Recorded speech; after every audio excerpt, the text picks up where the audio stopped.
en el que, como decíamos hace un momentito, nos podemos reunir para compartir entre nosotros, pero sobre todo para llenarnos de la palabra de Dios. En el día de hoy, yo sé que cada vez que me paro aquí, ustedes piensan que voy a estar hablando sobre todo de salud, pero no siempre es así, y en esta ocasión va a ser un poquito diferente, aunque también hablaremos de salud. Porque les confieso que cuando Jehú me llamó y me pidió que tuviera en el día de hoy pues esta parte, la verdad que la mente se me quedó en blanco, no sabía de qué hablar. Y no sabía de qué hablar porque yo misma estoy sumida en una etapa muy especial de mi vida. Y el Señor me ha dicho, después de mucho orar, pues habla de tu testimonio. Y es de eso de lo que yo voy a hablar hoy. Por eso esta presentación, si eres tan amable, me lo pones, por favor. Si me puedes poner la presentación, que como siempre saben que me gusta preparar PowerPoint para ella, porque lo que importa no es lo que yo digo, sino lo que está escrito. De esa manera podemos todos beneficiarnos. Esta presentación la he titulado Zarandeada por las pruebas, porque así literalmente estoy diciendo. Zarandeada hasta los cimientos por las pruebas. Y lo primero que voy a hacer, que veo que está un poquito desajustada ahí, pero bueno, esperemos a ver si ven bien, es ir a nuestro manual de instrucciones, que es la Biblia, es la palabra de Dios, ese es el GPS del cristiano. Y allí podemos leer en Lucas 22:31, vamos a recordar la lectura bíblica de hoy. Y la lectura bíblica nos dice, está el Señor hablando, o sea, están reunidos los discípulos y miren lo que pasa, le dijo también el Señor a los discípulos, Simón, Simón, he aquí Satanás os ha pedido para zarandearos como a trigo, pero yo he rogado por ti para que tu fe no falte, y tú, una vez vuelto, confirma tus hermanos. Fíjense lo que dice, Satanás nos ha pedido para zarandearnos, pero no de cualquier manera, para zarandearnos de verdad, para zarandearnos como a trigo. Yo me puse a investigar primero en un diccionario qué quería decir la palabra zarandeo o zarandear. Y esto fue lo que encontré, según el diccionario de la lengua española. Es la acción de mover algo o a alguien de un lado a otro con rapidez y energía. Dicho en lenguaje más, digamos, coloquial, pero agitarnos de verdad. Eso es el zarandeo. Pero ahí no dice que nos van a zarandear de cualquier manera, sino como a trigo.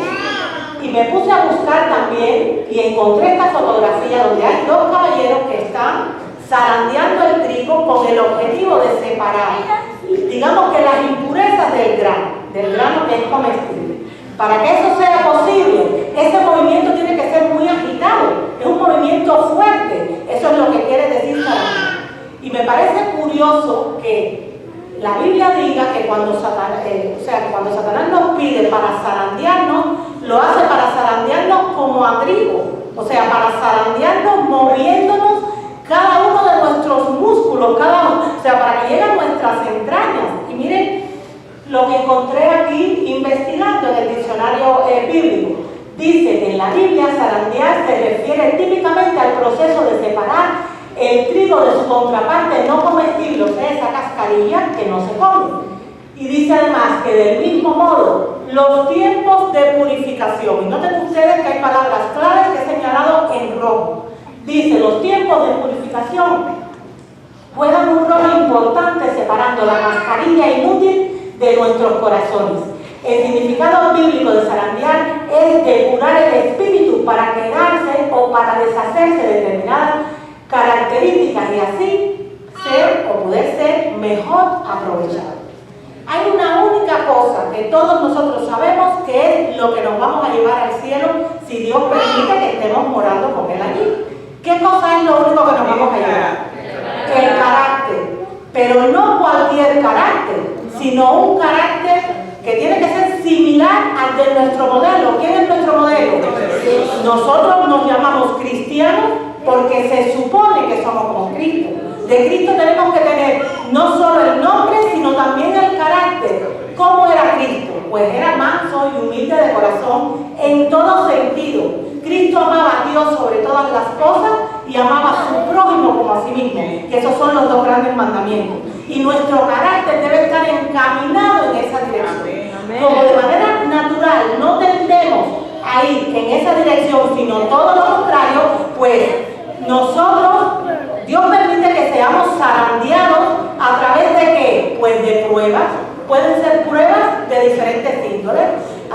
una prueba es que una persona, por ejemplo, sufra de una enfermedad importante, pero si no, puede ser, por ejemplo, también que haya una pérdida de alguien, de un ser querido, o que haya una pérdida financiera. Eso pueden ser herramientas de zarandeo que Dios no es que quiere que nosotros pasemos por eso, pero que sí las utiliza porque es la única manera que a veces tiene para podernos para ayudarnos a que nos desprendamos de esas impurezas que están afeando nuestro carácter.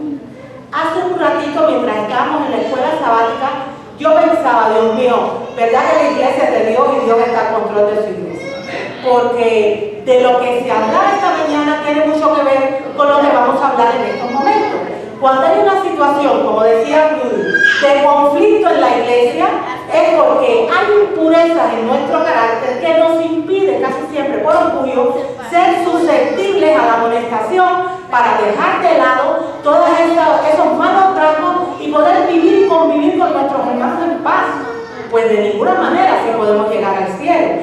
Muchas veces nosotros pensamos y oramos diciendo, Señor, ven pronto. Queremos que vengas pronto. Y es verdad, es un deseo legítimo porque este mundo es un caos. Esto es una jungla. Vivimos en un campo de guerra. Por eso muchas veces salimos heridos, porque hay balas de verdad.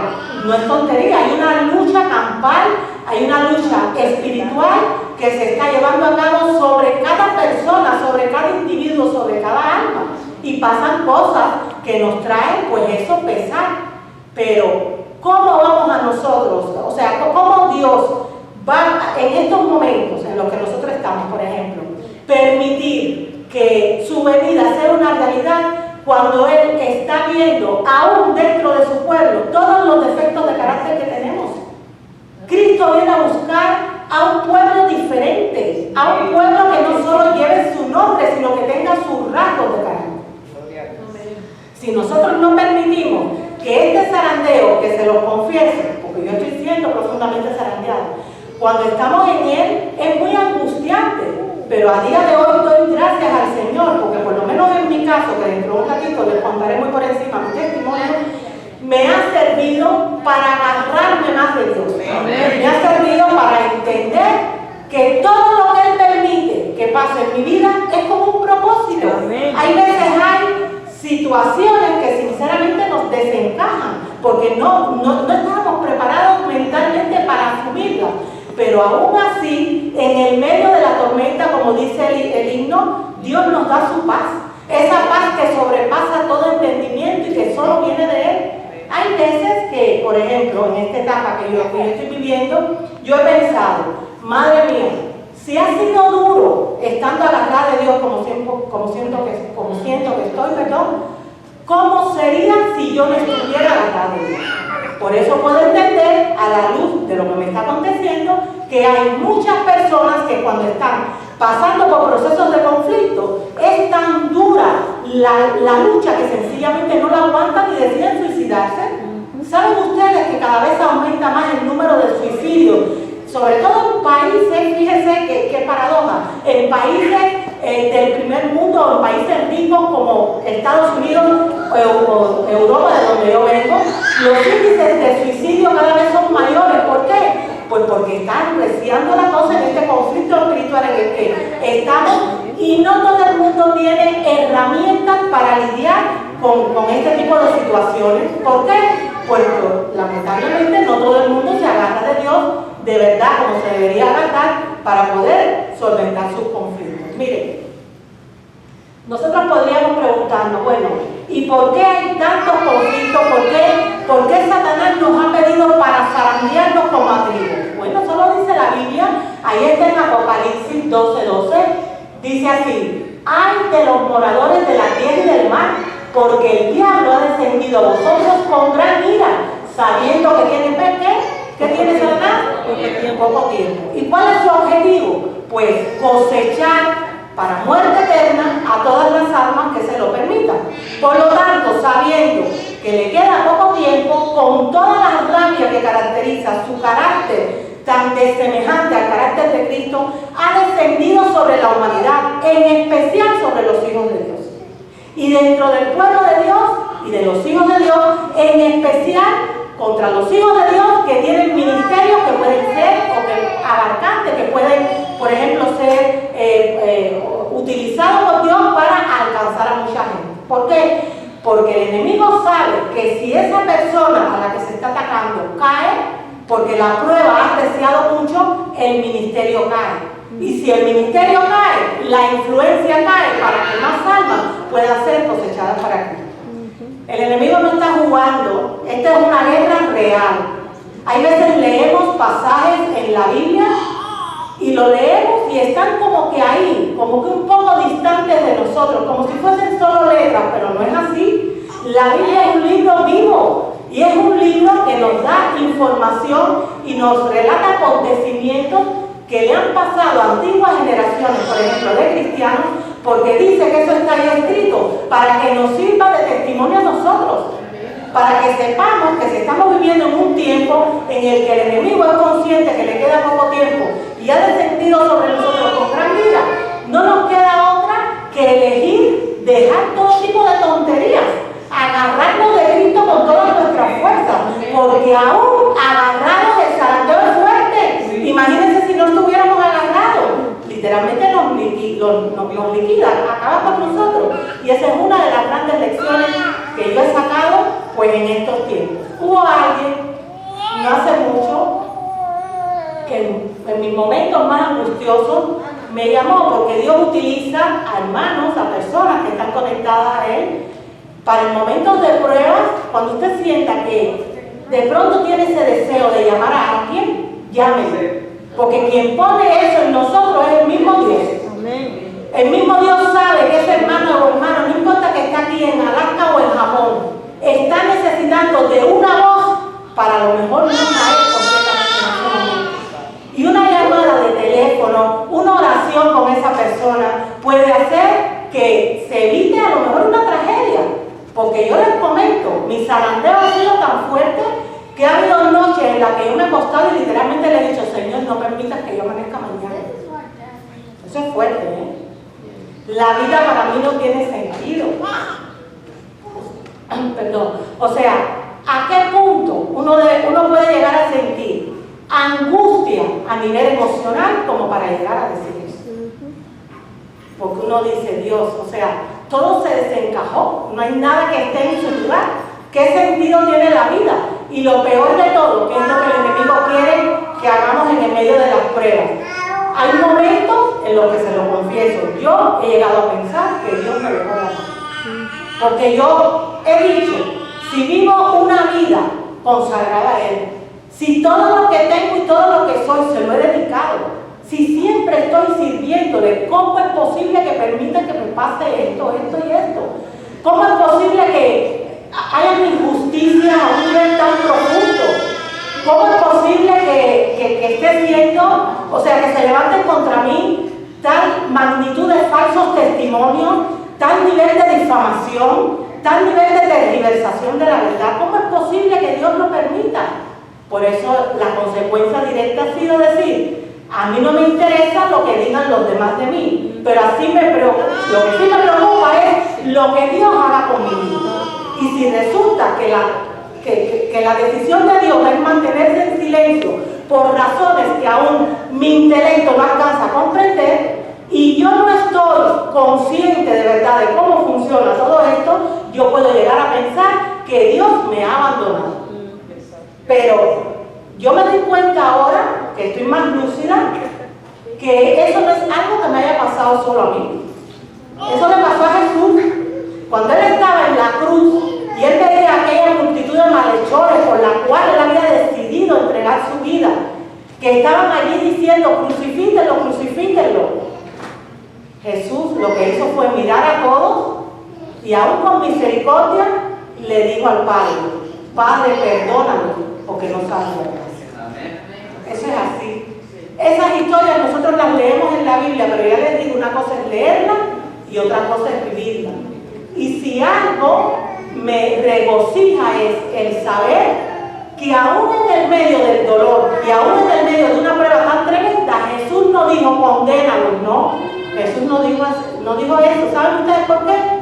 porque el Señor fue consciente de que cuando una persona o un grupo de personas arremeten contra un hijo de Dios, tú te das cuenta que vienen de parte de Satanás por la furia con la que se arremete, al final esa persona o ese grupo de personas están en una peor situación espiritual que nosotros mismos. Al final están actuando así porque están siendo dirigidos totalmente por el enemigo de todos los bienes.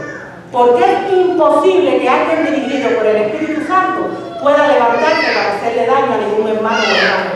Aunque se haya equivocado, es imposible. Cuando alguien se levanta contra uno, y fíjense que eso también lo dice la Biblia, dice que no tenemos lucha contra sangre y carne, es contra huestes de maldad, porque se está librando una batalla espiritual sobre todos y cada uno de nosotros, y el enemigo va a utilizar a todo aquel que se debe utilizar. Y ojo con esto, la Biblia dice así: cuidado que el que esté firme, mire que no caiga. Eso quiere decir que a lo mejor hoy yo me siento fuerte aquí, me siento fuerte espiritualmente y no estoy siendo instrumento de nada malo, pero puede que mañana yo esté débil y el enemigo me coja a mí de instrumento para hacer daño y desanimar a alguien, porque la Biblia dice: cuidado que el que esté firme que no caiga, porque es que no podemos soltarnos de Dios ni un instante, porque en un instante el enemigo nos puede utilizar para hacer barrabasadas contra nuestro prójimo. ¿Qué cosa le puede doler más a Dios? ¿Qué cosa le puede doler más que una persona toque a uno de sus hijos? Entonces el enemigo sabe. En el caso mío, que después les voy a comentar porque estoy hablando de esto, en el caso mío, por estar al frente de un ministerio de salud, mire, les voy a decir algo. En la iglesia hay muchos ministerios y todos ellos son súper importantes, porque somos un cuerpo y cada uno aporta una parte de ese cuerpo, y es ese conjunto lo que hace que el evangelio sea fuerte. Pero si hay un ministerio que es odiado por el enemigo, ¿saben ustedes cuál es? El ministerio de salud. Y yo digo: Señor, no me pudiste haber puesto aquí en otro lugar. Entonces pienso eso. ¿Saben ustedes por qué? Porque este ministerio, dice el Espíritu de Profecía, lo dice la hermana Elena de White, cofundadora de nuestra iglesia y pionera en estilo de vida saludable del siglo XIX. Este ministerio es el brazo derecho del mensaje del tercer ángel. ¿Eso ustedes saben qué quiere decir? ¿Cuál es el mensaje del tercer ángel? Pues es el mensaje que nos advierte de que Cristo está a las puertas, de que tiene que haber un arrepentimiento, de que ya el tiempo se está acabando, que tenemos que ponernos en armonía con el Señor. No es que el mensaje de la salud sea ese mensaje, sino que es el brazo derecho para que ese mensaje de verdad pueda llegar a los corazones de las personas. Por lo tanto, si hay un ministerio que el enemigo quiere derribar, es el ministerio de salud. Fíjense si es así, que es increíble que viviendo en los tiempos en los que vivimos, en los que las enfermedades están a la orden del día, en nuestras iglesias, y no digo en esta porque en esta iglesia se ha hablado mucho y se habla mucho de salud, pero en la mayor parte de las denominaciones de las iglesias adventistas, siendo nosotros de alguna manera los depositarios de ese importante mensaje, no se habla de salud, y la gente se está muriendo y la gente está enferma, y se pide un montón de oraciones siempre por los enfermos, pero no se enseña a la gente a vivir de manera tal de que no se enfermen tanto. ¿Saben por qué? Porque el enemigo ha confundido el intelecto de muchas personas de tal manera que han llegado a aborrecer un mensaje que no solo está ahí para que nosotros podamos vivir vidas a nivel físico, vidas sanas, sin enfermedades, sino que además es un mensaje que está ahí para santificar al pueblo de Dios y para mejorar la situación de los que están afuera. Entonces, ¿qué ha hecho el enemigo? Pues arremeter con este mensaje con toda su fuerza. Y si hay alguien frente a este mensaje, miren, agárrense, porque es así. Lo que pasa es que personalmente, si algo he aprendido, es a esconderme detrás de la roca que Cristo es. Cuando yo siento que esa furia del enemigo viene a través de criterios, a través de opiniones, de personas que en realidad aborrecen el mensaje, yo yo lo único que hago es arrodillarme y decirle, Señor, ahí te lo digo. Hay alguien que le decía que en medio de esta situación me dijo lo siguiente: cuando Satanás no te puede hacer pecar, te hace sufrir. Eso es así, créame que es así. Si no te puede hacer pecar, porque se da cuenta que lo tienes claro, o sea, no quiere decir que uno no peque mucho, sino que uno no tiene esa tendencia y que cuando te equivocas estás dispuesta o dispuesto a arrodillarte y a pedir perdón por lo que has hecho mal y a pedirte al Espíritu Santo que te ayude a vencer ese mal rasgo de carácter. Cuando el enemigo ve que tú tienes esa disposición a no pecar, va a utilizar todo lo que nos imaginamos y todo lo que no nos imaginamos para hacernos sufrir. Pero si algo yo he aprendido es agarrarme de Cristo, como les he dicho, y cuando han venido las pruebas más fuertes, le he dicho al Señor de rodillas, muchas veces llorando. La Biblia dice, si resistes al diablo, huirá de ti. Amén. No lo puedo resistir en mis fuerzas, no me queda más que esconderme detrás de él. Y eso es lo que soy. Miren, les quiero leer estos pasajes del Espíritu de Profecía que para mí, junto con la Biblia, son los mejores libros que se han escrito en el mundo.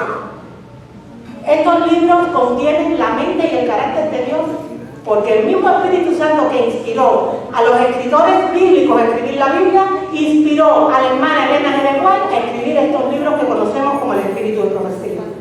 Ahí ella nos dice, por ejemplo, en Joyas de los Testimonios, nos dice así: dijo el ángel, Dios os irá probando cada vez más de cerca a cada uno de sus hijos, porque estamos en el zarandeo y la prueba es un instrumento para esto.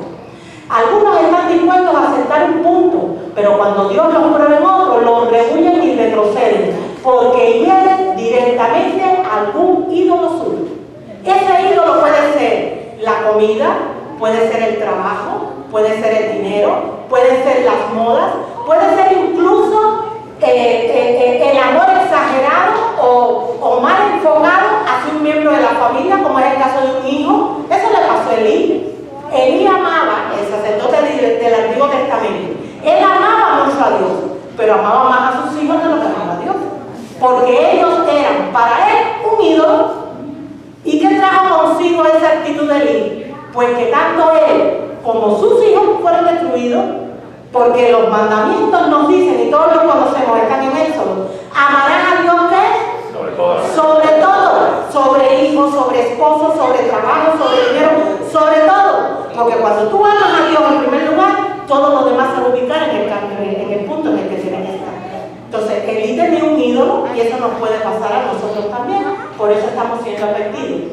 Dice, así tienen oportunidad de ver lo que hay en su corazón que los aísla de Jesús. Hay algo que aprecian más que la verdad y su corazón no está preparado para recibir a Jesús. Los individuos son probados durante cierto tiempo para ver si quieren sacrificar sus ídolos y escuchar el consejo del testigo fiel. Si alguno no quiere ser purificado por la obediencia de la verdad y vencer su egoísmo, su orgullo y sus malas pasiones, los ángeles de Dios reciben este encargo. Y se los confieso, cuando leí esto me puse a temblar. Miren lo que dice: se han unido a los ídolos, dejadlo. Eso es lo que conocemos como el pecado contra el Espíritu Santo. O sea, llega el momento en el que una persona que está en una situación de pecado es amonestada una y otra vez, y el corazón como el faraón, cada vez más endurecido, que el Señor le dice a los ángeles, dejadlo. O sea, no podemos hacer nada porque Dios no nos va a forzar la voluntad. Cada uno elige lo que quiere hacer. Miren qué más dice aquí: y prosiguen con su obra, dejando en manos de los malos ángeles aquellos que no han subyugado sus rasgos pecaminosos, los que resisten en cada punto, que soportan cada prueba y vencen, a cualquier precio que sea, han escuchado el consejo del testigo fiel y recibirán la vida tardía y estarán preparados para la gran nación. Eso es importantísimo. La mala noticia es la siguiente: todos vamos a ser zarandeados de una forma u otra.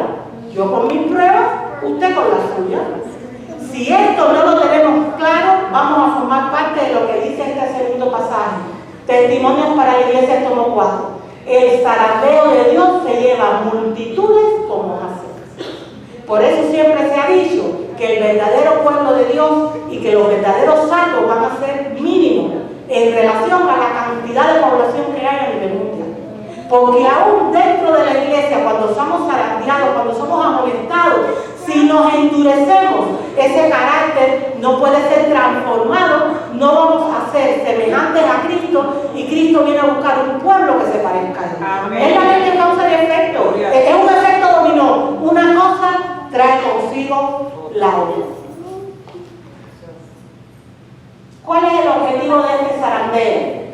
El objetivo del zarandeo es la purificación del carácter, es la santificación. Porque la Biblia dice que sin santidad, ¿qué? Miren, no basta creer en Dios. No podemos vivir un cristianismo superficial, un cristianismo lleno de hipocresía. No puedo leer la Biblia y coger la parte que a mí me interesa y la demás desecharla. Es o todo o nada. Nosotros no tenemos que parecernos a nosotros mismos ni acariciar los rasgos de carácter que nos están anclando en la tierra en vez de acercarnos al cielo. Nosotros tenemos que asemejarnos cada vez más a nuestro ejemplo. ¿Y quién es nuestro ejemplo? ¿Y dónde está descrito el carácter de Jesús? En la Biblia. Está ahí. Por lo tanto, las pruebas, que son un excelente instrumento para avanzar en santificación con la ayuda de Dios, lo único que nos ayuda es a ver, a identificar esos rasgos de carácter que están mal entre nosotros. A lo mejor es que nos falta amor hacia el prójimo, a lo mejor nos falta comprensión, a lo mejor aún teniendo la razón no sabemos decir las cosas de la mejor manera. Y como decía mi abuela, no es lo que dice, sino cómo lo dice. Y la verdad deja de tener una influencia santificadora cuando no se dice de la mejor manera. Y las pruebas nos ayudan a concluir todas esas cosas. Las pruebas nos ayudan, ustedes saben a qué, a tener, como les decía ahorita, amor hacia aquellas personas que no están viviendo un cristianismo a la altura. Y les digo más, con respecto a esto, leí en el libro, me parece que fue Joya de los Testimonios, no recuerdo exactamente, pero les puedo decir la cita, que en los tiempos del fin, que son estos tiempos, aquellos que no estén de rodillas, orando y clamando por sus propios pecados y por el de sus hermanos, quedarán sin el sello de Dios. Porque el reino de los cielos no es un reino egoísta. Cristo vino, ahorita lo decían en la escuela sabática, a morir por todos nosotros. Y no quiere que nadie se pierda, sino que todos procedan a caer.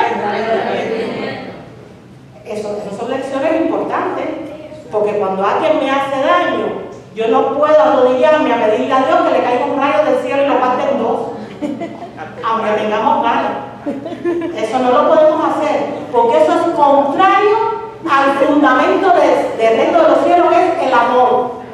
Tengo que tener mi corazón roto por aquel hermano o hermana que ha caído en una situación de pecado. Porque si de verdad yo soy un hijo o una hija de Dios, mi deseo auténtico tiene que ser que todos nosotros podamos estar un día unidos en la patria celestial para siempre. No, efectivamente. El reino de los cielos no es un reino egoísta. ¿Saben qué? Algo he aprendido. He aprendido en estos tiempos lo que ustedes no se imaginan. He aprendido que el amor, el perdón y el arrepentimiento no son atributos humanos, son dones de Dios. Porque les digo, no es fácil cuando alguien te daña, cuando alguien te difama, cuando alguien levanta un falso testimonio contra ti, que te afecta no solo a ti, sino en mi caso, incluso el ministerio que tengo detrás. No es fácil arrodillarse y pedir, Señor, perdónalo, bendícelo, prospera. Eso no es fácil.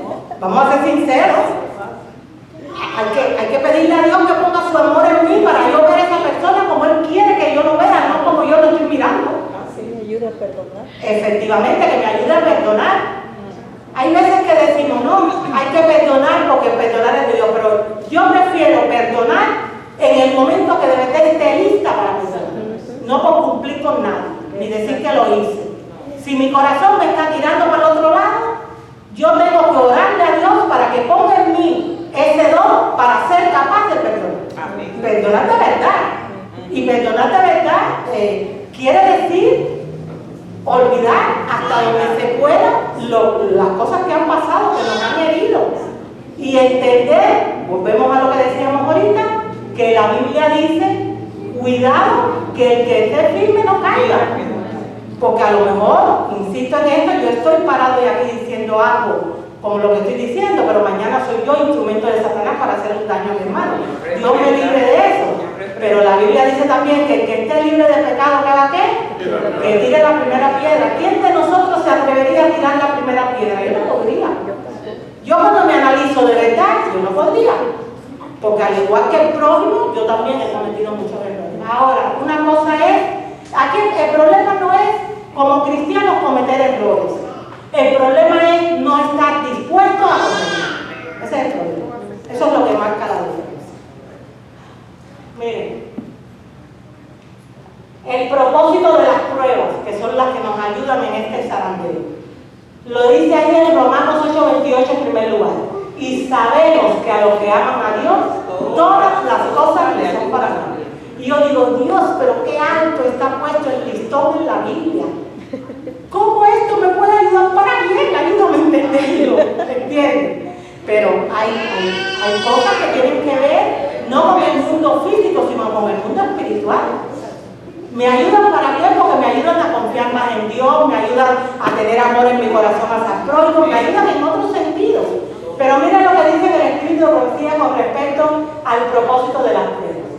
No es fuera de las pruebas, sino en medio de ellas, donde se desarrolla el carácter cristiano. Y recordemos que el carácter cristiano es lo único que nos vamos a llevar al cielo. Expuestos a las contrariedades y a la oposición, los seguidores de Cristo son inducidos a ejercer mayor vigilancia y a orar más fervientemente al poderoso auxiliador. Las duras pruebas soportadas por la gracia de Dios desarrollan paciencia, vigilancia, fortaleza y profunda y permanente confianza en Dios. Este es el triunfo de la fe cristiana que habilita a sus seguidores a sufrir y a ser fuertes, a someterse y así conquistar, a ser muertos todo el día y sin embargo vivir, a soportar la cruz y así ganar la corona de gloria. A mí estas cosas, este tipo de textos a mí me dan tanta esperanza, fortaleza en el medio de un mundo tan cruel, tan egoísta en el que nos ha tocado vivir. Por eso les decía al principio, si aún sabiendo estas verdades y agarrándonos de Cristo, el zarandeo es terrible, imagínense ustedes si no nos agarramos. Estamos perdidos.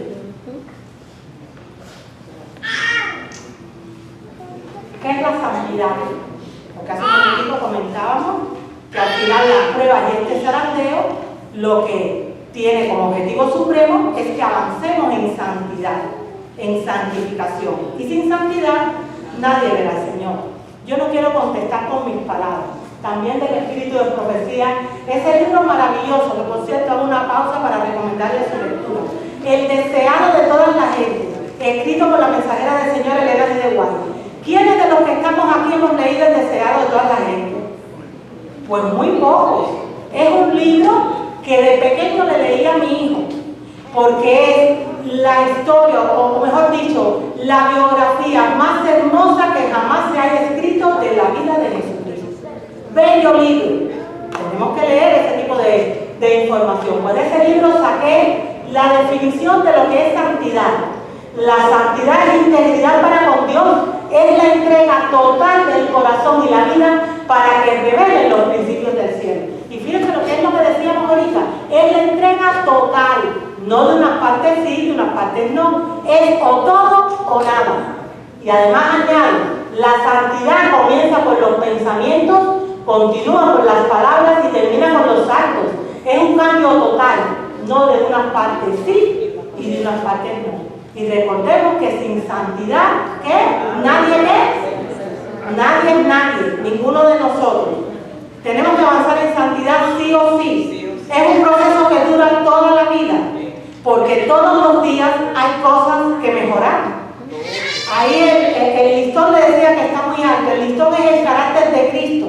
Si somos sinceros y nos ponemos a analizar cuánta semejanza de semejanza hay entre nuestro carácter y el de Cristo, yo no sé ustedes, pero yo concluyo que solo por la misericordia de Dios voy a ser santo. Amén. Porque me queda mucho por avanzar. He avanzado mucho por la gracia de Dios. Porque cuando yo miro lo que yo era, a lo que soy, le doy gracias a Dios. Pero cuando me pongo al lado de Cristo, yo digo, Señor, solo por tu misericordia. La buena noticia es que cuando nosotros nos empeñamos y hacemos nuestra parte, el Señor va a añadir lo que falta. Porque ve la sinceridad que hay en nuestro corazón. Este libro, que se llama Los 7 Pasos al Cielo, lo escribió quien ha sido mi maestro. Muchos de ustedes saben que soy de origen cubano, pero soy española. Bueno, en realidad soy cubana, española, americana. Tengo 3 nacionalidades. Parezco las Naciones Unidas. Pero este libro lo escribió quien ha sido mi maestro en España. Él se llama Juan Torronte, mi maestro espiritual. Además, él es naturópata y dietista. Es un hermano que fue quien me dio a mí incluso los estudios bíblicos cuando me fui a bautizar. Pues él es escritor y uno de sus libros es Los 7 Pasos al Cielo. Y lo recordé mientras preparaba esta presentación porque habla en una de sus porciones del propósito de las pruebas y que como cristianos, cómo debemos asumir esta situación.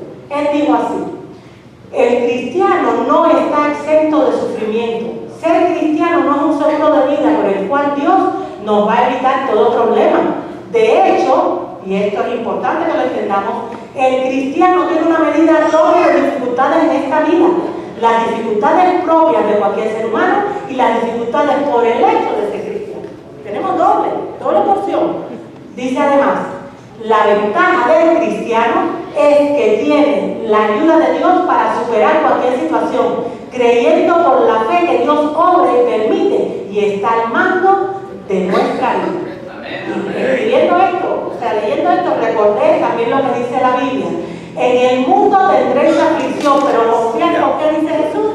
Porque yo he vencido. Quiere decir, vamos a tener pruebas siempre. Cuando no sea una cosa, va a ser otra. Eso nos tiene que llevar ahora a estar asustados, a estar desanimados, a estar deprimidos, a estar amargados. De ninguna manera. Tenemos que saber ahí que hay un auxiliador que es Cristo Jesús. Que lo único que nosotros tenemos que hacer es vivir vidas de obediencia a Él. Porque cuando lo hagamos es como refugiarnos debajo de ese paraguas que es el Evangelio y que es el que impide que el enemigo nos pueda llegar con tanta fuerza. Nos va a llegar, pero no con tanta fuerza, porque ahí va a estar el Señor y su paraguas ralentizando toda esa hueste de maldad que quiere acabar con nosotros. Les leo esto además, porque a mí me ha servido muchísimo. Lo recordé, miren, hay un versículo en la Biblia, no recuerdo exactamente cómo dice, pero se lo voy a parafrasear. Dice que cuando nos lleguen tiempos de prueba, el Señor nos va a recordar todo lo que nosotros tengamos que recordar para poder salir airosos de esas pruebas. Pues a mí me ha recordado en estos tiempos cosas que he leído hace muchos años. Y gracias a Dios, por la tecnología me ha ayudado a encontrar este tipo de párrafos como este que les voy a comentar. Dice, a todos nos tocan a veces momentos de intensa desilusión y profundo desaliento. Días en los que nos embarca la tristeza y es difícil creer que Dios sigue siendo el bondadoso benefactor de sus hijos terrenales. Días en que las dificultades acosan al alma, en que la muerte parece preferible a la vida. Entonces es cuando muchos pierden su confianza en Dios y caen en la esclavitud de la duda y la certidumbre de la incredulidad. Si en tales momentos pudiésemos discernir con perfección espiritual el significado de las providencias de Dios, y esta parte me encanta, dice así, veríamos ángeles que procuran salvarnos de nosotros mismos y luchan para sentar nuestros pies en un fundamento más firme que las colinas eternas, y nuestro ser se compenetraría con una nueva fe y una nueva vida. Quiere decir que en medio de la prueba, ahí están los ángeles tratando de salvarnos de nosotros mismos, como aquel pensamiento que tuve yo de acostarme llorando y decir, Señor, no quiero amanecer, porque me sentía tan abrumada, me sentía tan sobrepasada, que para mí ya nada tenía sentido.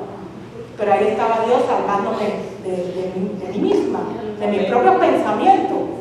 Y al día siguiente amanezco toda gozada y llena de energía. Entonces yo me decía, pero ¿será que Dios escuchó bien mi oración? Porque ha contestado mucho al revés. Bueno, porque no es lo que yo quiera, sino lo que Él sabe que es mejor para mí. Y trató, y de hecho me salvó de mí misma. Yo vuelvo a decir lo mismo. Pobre de las personas, por eso nosotros como cristianos que hacer todo lo que podamos para llevarle este mensaje de esperanza, que es lo que es el Evangelio, a las personas que no los conocen. Porque allá afuera hay un mundo de gente pasando por tribulaciones de todo tipo. Y si no tienen estas verdades, ¿cómo van a sobrevivir? Por eso es que no pueden sobrevivir. Y acaban con su propia vida en muchas de las ocasiones. ¿Qué actitud debemos tener ante las pruebas? Antes de contestar esta pregunta, yo voy a hacer una pausa para muy por encima contarles mi testimonio. Muchas de las personas que están aquí saben que lamentablemente mi hogar se rompió, ha habido una separación, lo más probable es que haya un divorcio, y para mí eso ha sido sumamente doloroso porque estamos hablando de una persona que fue mi compañero en este ministerio. Pero el enemigo no está jugando y él va a utilizar pues eso, todas las herramientas que pueda para destruir dos instituciones fundamentales que creó desde el principio de los tiempos. Una es el sábado y la otra, ¿cuál es? El matrimonio. ¿Y por qué se ha empeñado tanto Satanás en destruir el matrimonio, en destruir la familia? Bueno, pues porque la familia es el fundamento de la sociedad, es el fundamento de la iglesia. Y sabemos perfectamente lo que pasa en una sociedad cuyo fundamento se haya tirado por suelo, que es lo que pasa en este mundo en el que vivimos, en el que hay tantos hogares. Este ha sido para mí, voy a hablar muy por encima porque por supuesto detalles no voy a dar, estoy comentando desde el punto de vista espiritual la experiencia que yo he sacado de esto. Esto ha sido para mí la prueba, la vivencia más espantosa que yo he tenido a lo largo de verdad. Nunca había vivido momentos tan negros, de una angustia emocional tan profunda como la que he vivido. Miren, cuando uno vive una angustia así tan profunda, ese estrés hace que en nuestro cuerpo se empiecen a generar una serie de hormonas, una serie de sustancias que son importantes que estén ahí, pero no en demasía, porque cuando están en demasía nos dañan. Una de esas hormonas son, que todos tienen que haber oído hablar de ellas, el cortisol, por ejemplo, y la adrenalina. Eso tiene que estar ahí, pero cuando hay estrés hay mucha, y cuando ese estrés se mantiene durante muchos meses en el tiempo, eso es devastador para el cuerpo humano.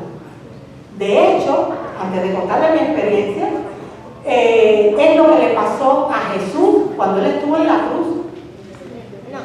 Sabemos todo porque la Biblia nos dice que hubo un momento en el que él llegó a sudar sangre. Y tú dices, ¿cómo una persona puede sudar sangre? Bueno, pues porque ese exceso de cortisol, ese exceso de adrenalina, hizo que se le rompieran las glándulas sudoríparas. Eso no lo digo yo. Hay un documental que quien lo quiera ver lo puede encontrar en YouTube, si no me escriben yo les paso el enlace, que se llama Las últimas 18 horas de Cristo. Y es un documental que a mí personalmente me ha costado horrores verlo, solo lo vi completo una vez porque de verdad es demoledor.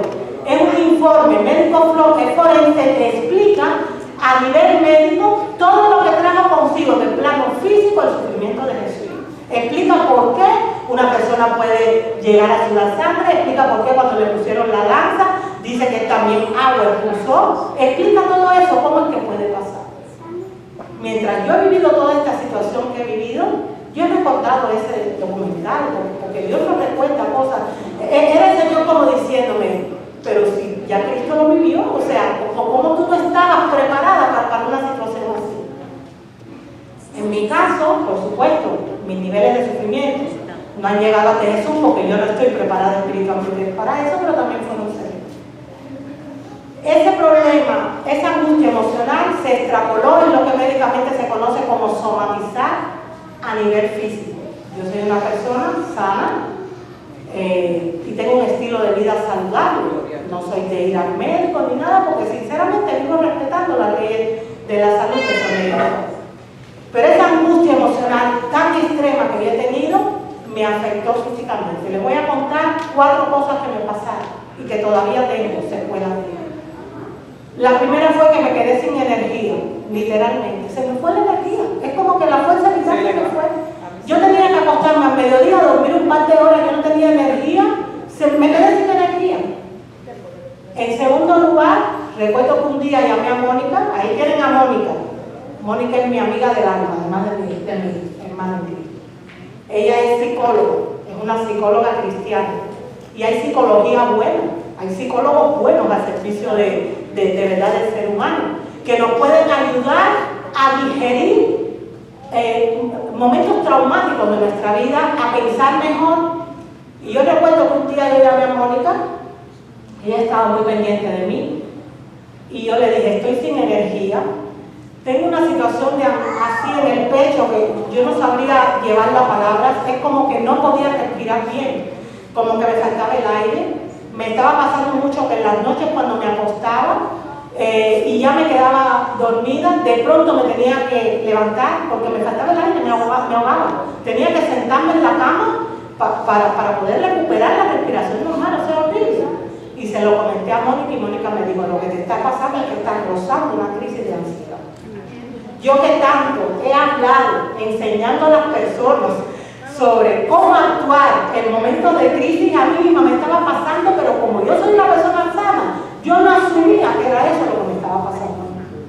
Además de eso, voy al dentista en esos mismos días con Anita de las Nueces, que yo voy siempre con ella. Ella es gerente de una clínica de aquí.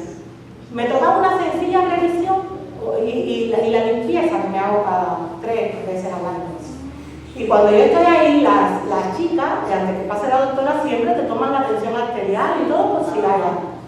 Ellas todas me conocen, yo desde que vivo en Leica 2 años y medio, yo siempre voy ahí, me conocen y yo siempre estoy diciéndole que si no a los químicos, que si los aceites esenciales, ellos me conocen a mí de todo. Entonces ella me toma la atención y se queda mirándome. Y yo le digo, ¿qué pasa? Y entonces me dice, te la voy a volver a tomar. Y me la toma por una segunda vez. Cuando ella me tomó la atención, ¿ustedes saben cuánto yo tenía? 160 con 220. A mí no me ha dado un infarto al corazón, un ataque cerebrovascular, porque Dios es grande. Ella me dijo, si tú vas ahora al médico te van a ingresar. Y me preguntó, ¿qué te pasa? Porque yo sé que tú tienes un estilo de vida saludable. Y yo le dije, no, es un tema emocional. Porque las emociones acaban con nosotros. Se suele decir que 9 de cada 10 enfermedades, y eso lo dice en el espíritu de profecía, empiezan en la mente.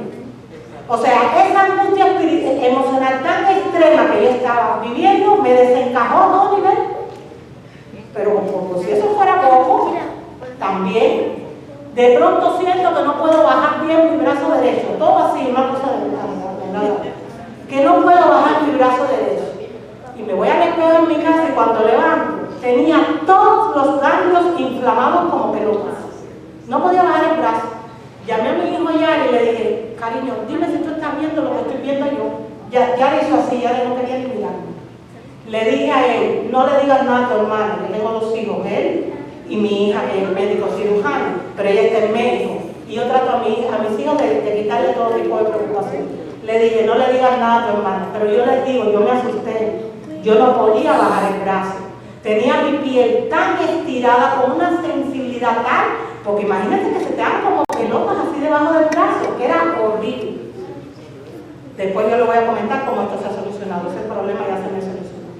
Y por último, algo que me perturba a día de hoy, que eso todavía, aunque he mejorado, no se me ha quitado del todo. Mi boca se me reventó completamente. Tengo todos los labios, se me cubrieron como si fuesen con una costra negra. Tengo muy irritado, muy seco, no sé, o sea, fue lo que me pasó. Eso no se me ha curado del todo. Lo debajo del brazo, porque la buena noticia de todo esto es que Dios nos ha dejado ahí montones de remedios naturales. Así que cuando yo supe que ya estaba al borde de una crisis de ansiedad, que tenía una crisis de hipertensión, que mi boca se me había reventado, que mis ganglios estaban inflamados, yo me arrodillé cuando llegué a mi casa y dije, Señor, sálvame. O sea, sálvame. Solo tú me puedes sacar de todo esto. Porque no se trata, por ejemplo, cuando uno tiene una presión arterial altísima, taquicardia, de que tenga que corregir mis hábitos alimenticios porque son buenos, de que tenga que hacer ejercicio porque los hago. O sea, sálvame de esto, porque es un problema de una batalla espiritual fuerte que hay sobre mí, porque estoy siendo sometida a un fuerte zarandeo como cristiana y porque tengo un ministerio que el enemigo quiere tirar por suelo. Yo les dije a Dios que tomara el control de mis emociones, porque todo esto era producto de un desarrollo emocional. Miren, yo les puedo decir, nosotros no creemos en la magia, ya solo una expresión lo que voy a decir. Como por arte de magia, en aquel momento, fue como que Dios tomó el control de mi corazón y hasta el día de hoy yo he sentido paz. La paz, o sea, esa paz que yo había perdido y la marea está alta todavía, el problema no se ha solucionado, pero ya no me ahogo como antes, porque Dios ha puesto en mi paz. Y es como que Dios me dijo, tú no levantes ni un dedo contra los que levantan mal testimonio contra ti, contra los que te difaman, contra los que te han maltratado. No levantes ni un dedo, esta lucha es mía. La Biblia dice, está quieto y mirar que yo soy Jehová. Y eso es lo que he hecho. Y desde que tomé esa decisión, he podido retomar mi día a día, porque me sentía desencajada totalmente, como que no era yo. Una de las cosas que he hecho, porque esto se lo estoy contando porque ahí dice, ¿qué actitud debemos tomar ante las pruebas? Pues una de las cosas que yo he hecho es orar mucho por lo que me han hecho daño, pero muchísimo. Eso me ha traído paz al corazón. Amén. Desde hace 7 meses, todos los miércoles, cuando empezó toda esta guerra fuerte, estoy haciendo cada miércoles de mi vida un día de ayuno y oración. Todos los miércoles, de 6 de la mañana a 6 de la tarde, yo hago ayuno y oración. Me he unido con varias personas para hacer. He tomado montones y estoy tomando de suplementos naturales, de mezclas de hierbas, de cosas que me han ayudado a limpiar mi cuerpo, por ejemplo, del cortisol, de esos excesos de adrenalina que me han descompensado tanto la salud. Y sobre todas las cosas me he agarrado de Dios. Una cosa más que no se me olvide. Yo suelo hacer ejercicio siempre, pero como la energía me bajó, dejé de hacer ejercicio. No podía. Si tenía que dormir al mediodía, no podía hacer ejercicio. Y mi cuerpo está acostumbrado a hacer ejercicio.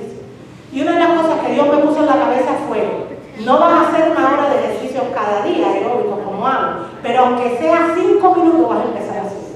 Así que aunque yo no tuviera fuerza, 5 minutos y ya estoy, no al mismo nivel que antes, pero he avanzado mucho. Todas esas cosas, unidas agarrarme de Dios, es lo que ha hecho que en el medio de toda esta situación, yo no esté ahora mismo literalmente encerrado.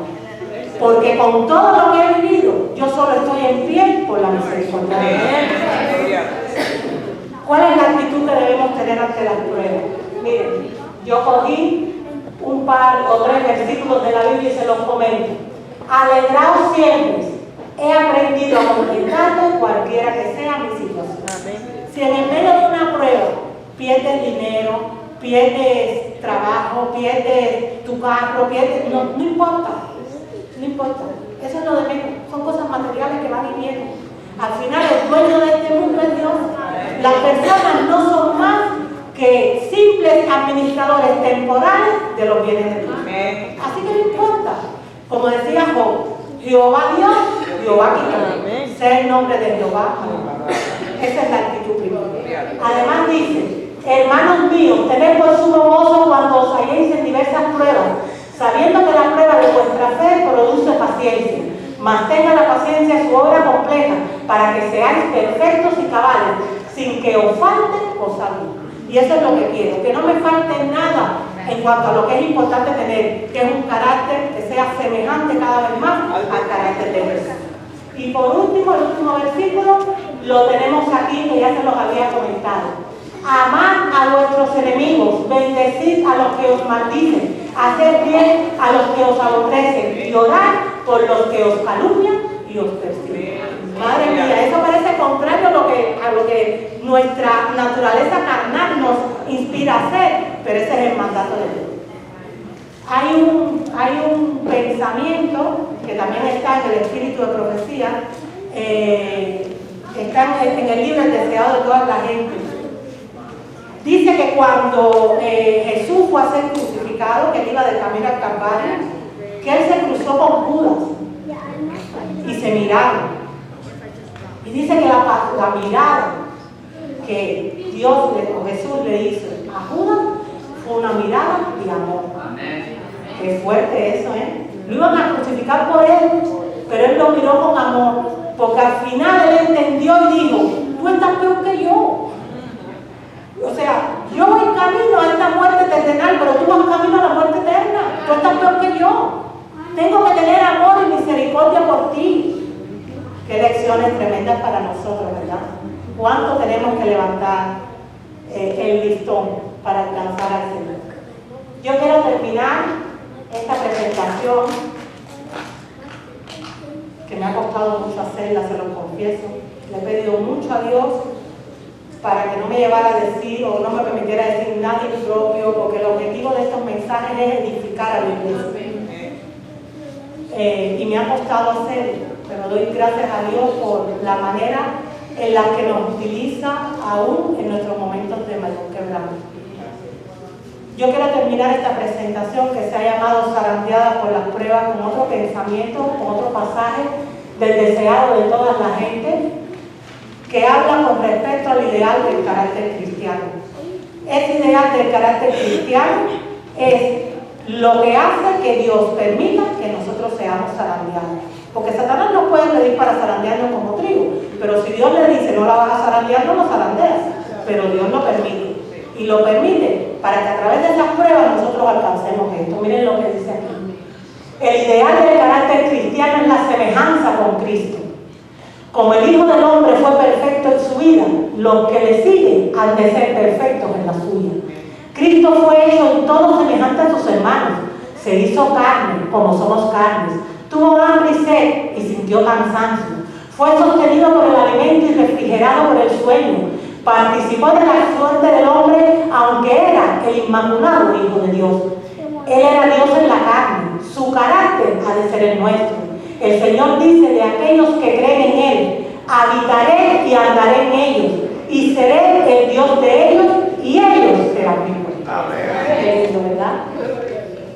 Que Dios nos ayude. Como les digo, todos vamos a ser zarandeados. Este ha sido mi zarandeo. El de ustedes quizás sea diferente. Que Dios nos ayude para que cuando llegue ese momento podamos salir fortalecidos de las pruebas, que toda esa escoria que hay en nuestro carácter pueda ser quitada y que podamos ser cada vez más semejantes a Él. Que el Señor nos bendiga. Ya se ha terminado el vídeo, pero eso no es todo. Si a usted le gusta la información que aquí compartimos, pues no tiene más que suscribirse. Para ello, haga por favor clic sobre este logotipo que aparece en pantalla y después haga clic donde dice notificaciones para que pueda estar avisado cada vez que subo un vídeo. Por último, les quiero comentar que para ver los videos que YouTube les va sugiriendo, porque este canal tiene muchísimos videos, solo tiene que hacer clic aquí en las sugerencias de YouTube. Y por último, para poder adquirir aquellos productos que yo suelo comercializar, solo tiene que hacer clic aquí donde está la publicidad y le va a llevar a los enlaces directos de esas tiendas